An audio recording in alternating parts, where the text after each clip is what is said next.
Yeah, Megan, Matt, good evening. As many of you know, this is the area that was hit by an EF3 tornado just months ago. And ever since, we've been hearing from dozens of people specifically in this area who say they never got the emergency alert on their phone. So we started digging through public records to find out why. And sure enough, we found a problem.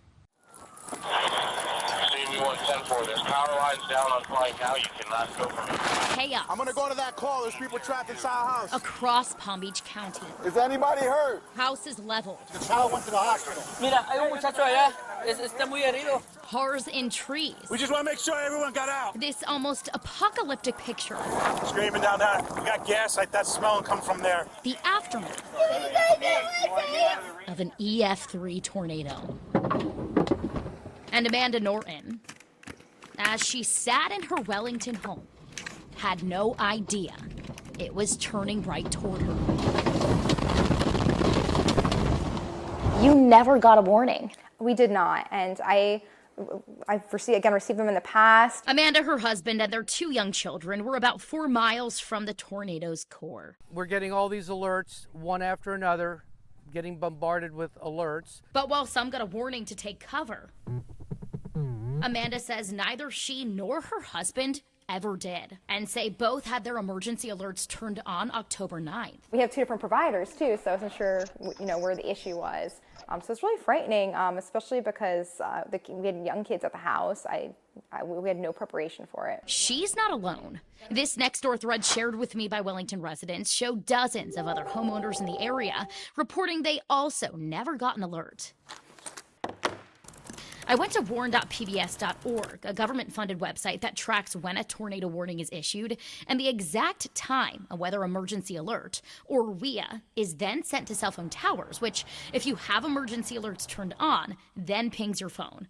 I wanted to see how much time elapsed between the tornado warning and the alert that was sent. I found in every case the weather emergency alert was sent within seconds of the National Weather Service's warning. Now the question is, why didn't they get to people's handsets? Why didn't get to their cell phones? Craig Fugate is the former director of FEMA under the Obama administration. I set out to answer this question. I read through dozens of pages of National Weather Service reports on each of the 46 tornadoes that spawned across the state. PBS records show the tornado warning for Wellington was issued at 4:28 p.m., which then triggered an emergency alert less than 16 seconds later. National Weather Service surveys show the tornado didn't touch down until 4:43 p.m., 15 minutes after the alert was sent to cell phone towers. But still dozens say they never got the alert. Why? Every one of these red polygons is a current tornado warning out there, and we obviously have numerous ones. This is video from our newscast around 2 p.m. October 9th. You can see the National Weather Service did issue multiple tornado warnings around the same time. PBS alert records show some were issued minutes apart, and at 4:28 p.m., a tornado warning was issued for Orange County near Orlando. The exact same time a tornado warning was issued for the Wellington tornado. Cell phone towers were pinged just seconds apart, and that Wellington warning is the one dozens say they never got. Could those alerts being issued at the exact same time be the reason why? Again, I think IPAWS is going back and looking at this. There were a lot of issues. There were similar issues in the California wildfires. IPAWS is FEMA's integrated public alert warning system. It takes the warnings issued by the National Weather Service and other agencies, then sends them to cell phone towers. How do they make sure that sequential messages follow each other and don't cancel each other out? And I expect from federal agency not to use old technology, but to use the latest technologies. Dr. Tal Levion, a 40-year veteran in telecommunications, agrees multiple alerts being issued simultaneously could have compromised the delivery of weather emergency alerts. In a case of emergency, you expect the thing will not work. And I expect, in case of emergency, to have countermeasure of reliability. I reached out to FEMA to address what we found. A representative told me they are aware of alerts not being delivered in certain circumstances, but told me their integrated public alert warning system, or IPAWS, is, quote, designed to process all alerts simultaneously. So what else could have gone wrong? Cell towers are broadcasting the signal based upon the polygon that the National Weather Service, or maybe it's a hazardous material. And then the towers will only send the signal to the cell phones that are in their area. I started mapping out the homes of those who never received an emergency alert, and sure enough, found all of them, including Amanda Norton's, were not inside the lines of the tornado warning polygon the National Weather Service issued, even though it came, in some cases, within a mile of their backyards. And that was just pure luck, I think, at the time, because a lot of people could have been very hurt by it, especially if you look at the destruction. And while she made it through unscathed, that wasn't the case for dozens of Wellington homeowners on Meadowood Drive and Edgefield Road. They fell outside of the National Weather Service's polygon and thus, according to Fugate, wouldn't have gotten an alert. And yet they were directly hit by the EF3 tornado. There's no one else. Everyone in this house is all right? Yeah, we checked with them. This place got hot power against the house, and they're inside. They're okay. There's a car. And you're fixing right up and toss it against the house. Right here. Our fear is that the areas of Meadowood and Edgefield didn't get the alert because they were outside of the polygon. Is that possible? There are multiple reasons why people may not get a WEA alert. Essentially, the way the system is supposed to work is that people inside that tornado warning polygon or box will get alerted. Robert Moyeda is the meteorologist in charge at the National Weather Service Miami. He tells me his office did issue additional alerts as the tornado moved north, but says it's possible those alerts were delayed or didn't come for those near the border of the polygon of warning. We wonder if we have an event like this again, would it be beneficial to have larger polygons? The tornado warnings are intended to highlight the areas that are at imminent risk from a tornado. We don't want to overwarn. Fugate agrees and says that's the reason the agency switched to smaller polygon warnings years ago. The public saying we don't want to get warnings that don't apply to us. Now the former FEMA director wonders if we need to rethink that. If we're having multiple warnings adjacent to each other and there's not a lot of physical separation, is that still a good way to do it? Maybe there needs to be more research done. Amanda just hopes they do. You never know what's going to happen with a tornado. They happen so fast that we really have to rely on urgent warnings that are timely. Well, FEMA tells me they are constantly working on improving their weather emergency alert system. I also did reach out to the FCC. A spokesperson told me they are not aware of emergency alerts that are issued simultaneously, canceling each other out, but are looking into this. And Stuart, I didn't forget about you. We know that many of you said you did get the alert, but that you got it too late. So we'll explain why that happened coming up in our investigation tonight at 11. And for all of you impacted by this, Florida does believe they may have a solution on the table. They're hoping to launch it across the state. It actually uses AI, artificial intelligence, to streamline emergency alerts, and we'll explain that in tomorrow's investigation. Oh, gosh.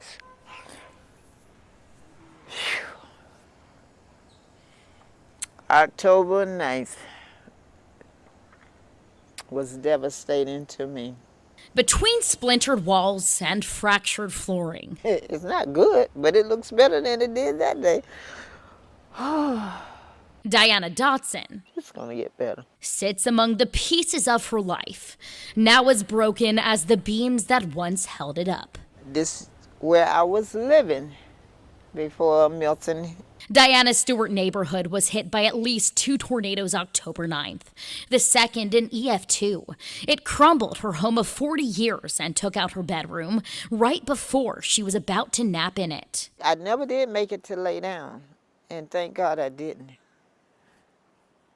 Because if I had her, I know I wouldn't be here. Diana credits God for her narrow escape. Others call it luck. But according to Diana, it definitely wasn't an emergency alert that saved her, which she says came while the twister was hitting her home. And we hit the floor. Then when I heard it, and I said, oh my gosh. She's one of several across our area that told us they had an issue with the alert system. So I started digging to find out why. In our previous investigation, we learned when the National Weather Service issues a tornado warning, FEMA's Integrated Public Alert Warning System, or IPAWS, takes that warning and creates a weather emergency alert, or WEA, then sends it to cell towers, which, if you have emergency alerts turned on, then pings your phone. I I went to warnpbs.org, a government-funded website that tracks when each emergency alert is sent. I then read through dozens of National Weather Service surveys to compare the time each tornado touched down to the time each warning was issued, and found a problem. According to this National Weather Service survey, the tornado that spawned in Stewart touched down at 4:03 p.m. But the warning and the accompanying emergency alert weren't issued until 4:07, 4 minutes after the tornado was already on the ground and churning through New Monrovia Park, Diana's neighborhood. Tornado in the Manatee Pocket. I didn't hear no warning signs or nothing. You can see the warning here for that same tornado wasn't issued until 4:07. I brought this up to Will Ulrich, the warning coordination meteorologist for the National Weather Service of Melbourne. Records show his office did issue an earlier warning at 3:21, about 40 minutes before the tornado touched down, but that warning didn't encompass the area of Martin County that was hit. Both former FEMA Director Craig Fugate and meteorologist in charge of NWS Miami, Robert Moyeda, told me only those inside the National Weather Service's polygon of warning get the emergency alerts on their phones, meaning none of the people in Diana's neighborhood would have gotten the earlier alert. Would that have been prevented had there been a broader scope of area that was warned? So the alerting messaging app from Martin County will still go off. Ulrich is referring to Alert Martin. It's the county's free voluntary service that allows emergency management, fire rescue, utilities, and the sheriff's office to send you safety messages via phone, text, or email if you go to the county's website and sign up. I did sign up and received these multiple text message alerts from the county October 9th. But the first I received is timestamped at 4:10, 7 minutes after the tornado was on the ground. And again, those who didn't sign up wouldn't have gotten the secondary alert, even if it came before the tornado. Still, Ulrich fears expanding the area under a tornado warning would overwarn those who don't need the alert. We've grappled with this before. How much lead time is too much lead time? Sometimes, we've seen this in the research, too much lead time may cause complacency. How do we get a warning to people with the least amount of confusion? Craig Fugate was the former FEMA director under the Obama administration. He agrees complacency has been an issue, but still wonders. Is there a better practice when I have an area that's getting multiple touchdowns? And if I'm waiting for the tornado warning, especially in Florida, it may not come fast enough if it's on one of those loops where the tornado is touching down before the radar ever sees it. Technology is changing, but that's going to mean we got to upgrade our National Weather Service radars. The phased arrays can see them instantly. Fugate is talking about phased arrays, a technology the National Oceanic and Atmospheric Administration's National Severe Storms Laboratory is developing.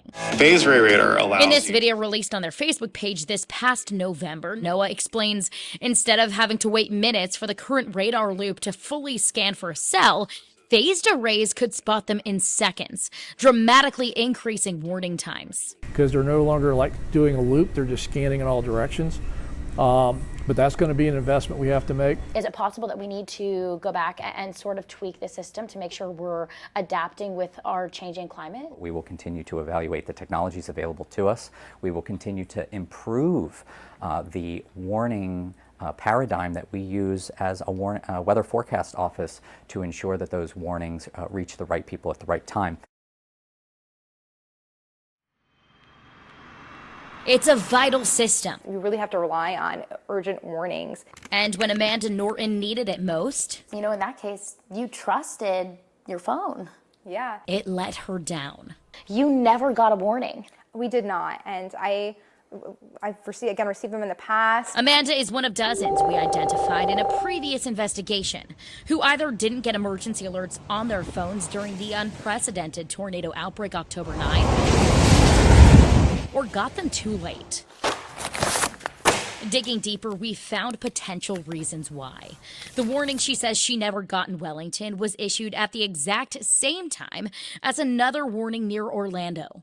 The system may not be able to handle that many being issued simultaneously.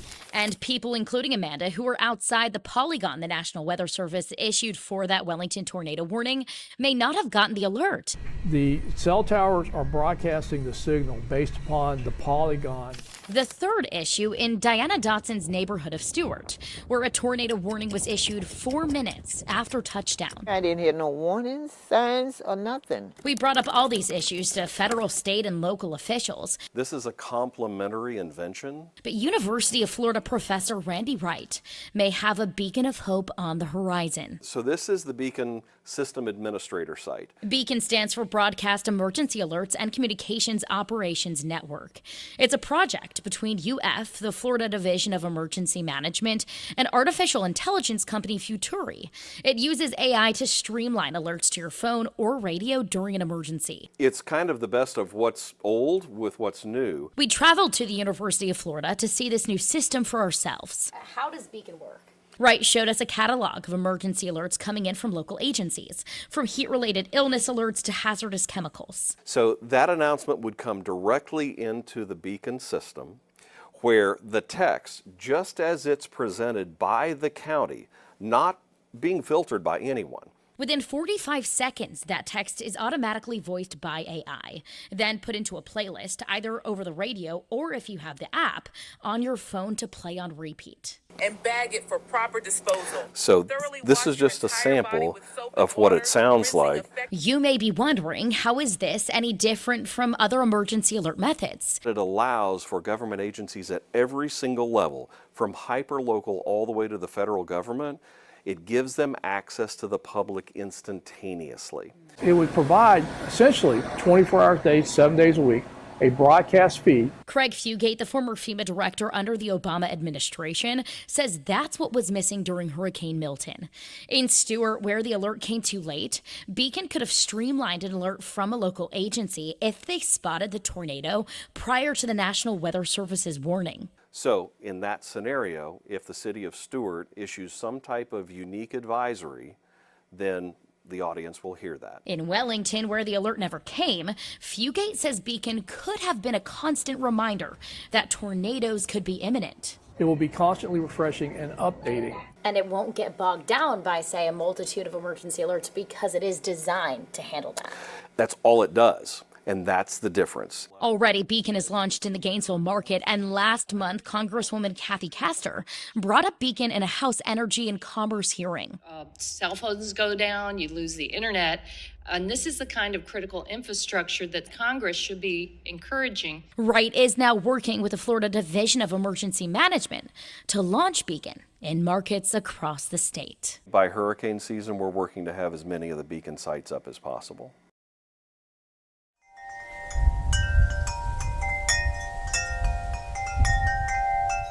In the eerie silence of a neighborhood torn apart. I hate to even think about it now. Stands this loud reminder. This is my home here. Of Melanie Hardegree's survival. This was my neighbor Barry and Kathy's home, and it no longer exists, along with all of the homes pretty much along this street that were not concrete blocked. Melanie lives on Montoya, a street in Spanish Lakes.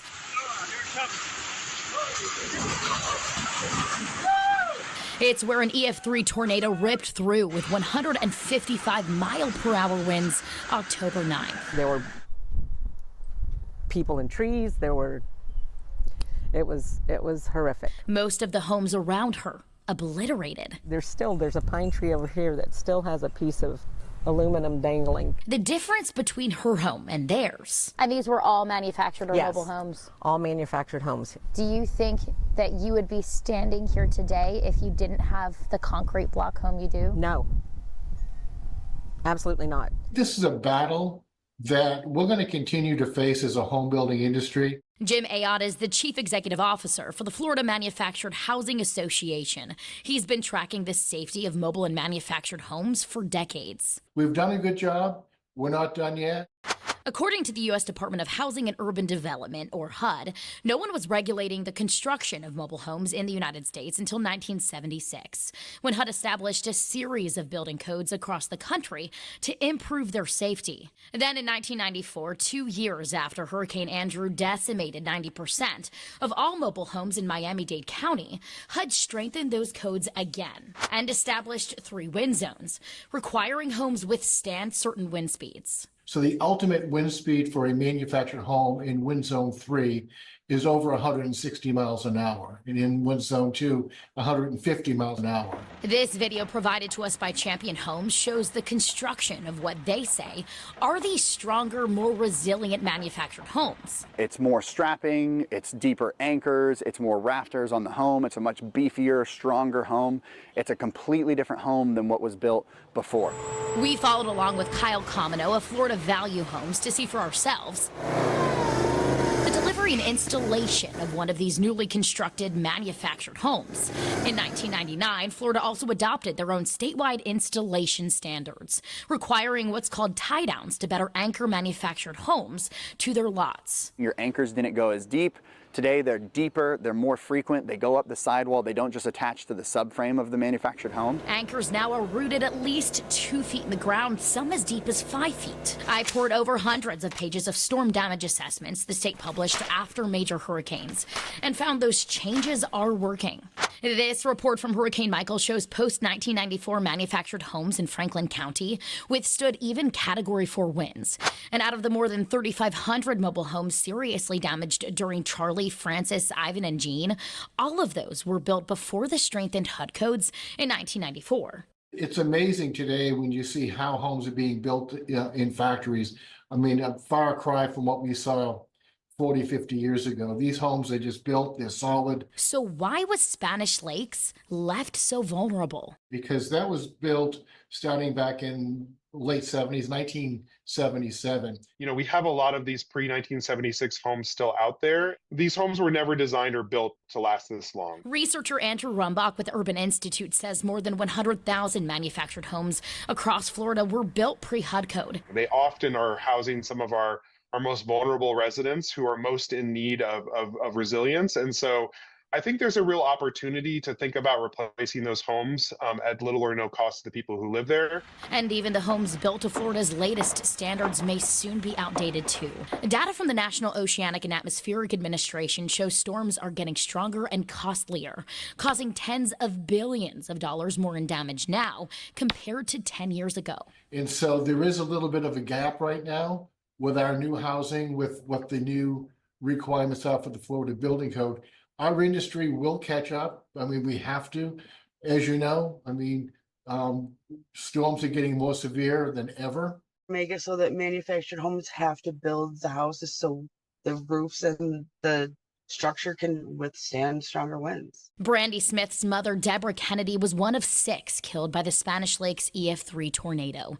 It picked up her manufactured home and threw it into a nearby tree. I still have breakdowns constantly. Not only was her home built pre-HUD code, Brandy says it also didn't have the proper tie-downs. For Deborah Kennedy, Brandy says she couldn't afford the cost, which averages up to $1,500. Maybe we should buy the tie-downs, give grants for that instead of giving grants to rebuild. The state does allot $2.8 million toward its mobile home tie-down program, which retrofits mobile homes built prior to 1999 with the proper tie-downs for free.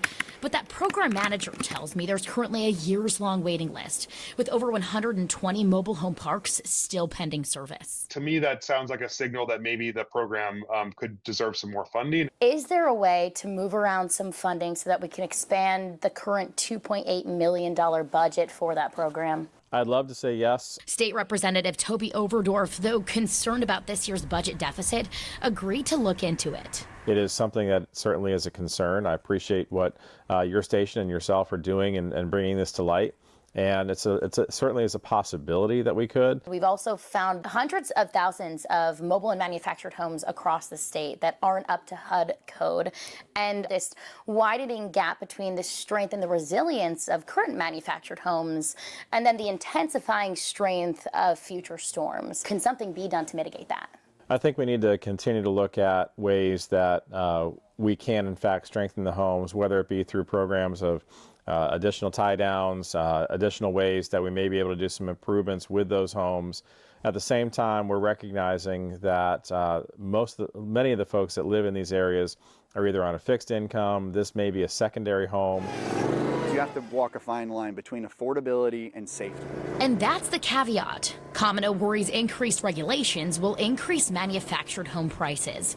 A 2024 Manufactured Housing Institute study found 70% of residents cited affordability as the key driver for choosing manufactured housing. Once you start regulating these homes too much, then you're ending up with a site-built structure, and the cost for that is substantially more than this. How do you find a middle ground where these homes are safe in natural disasters, but are also still affordable? That's a tough issue. It would be, in my dreams, if we could find some low-cost financing out there so people could actually buy homes that are more substantial. Do you know what exactly that might look like? I brought that and the other issues plaguing the industry up to HUD.